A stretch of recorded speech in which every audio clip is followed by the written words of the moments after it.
Sa Express News Abroad, 20 ang patay sa pagtama ng magnitude 7.7 na lindol sa Indonesia.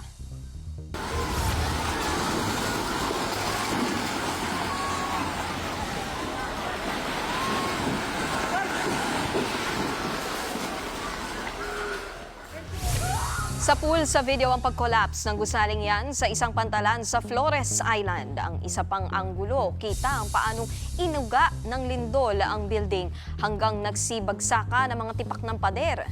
Inilikas ang higit 2,000 residente nakatira malapit sa dagat dahil sa banta ng tsunami. May 6 ding nasugatan dahil sa mga pagguho. At ayon sa ating embahada sa Jakarta, walang nasaktang Pilipino sa lindol. Hindi rin nagtaas ng tsunami warning dito sa Pilipinas ang FIVOX.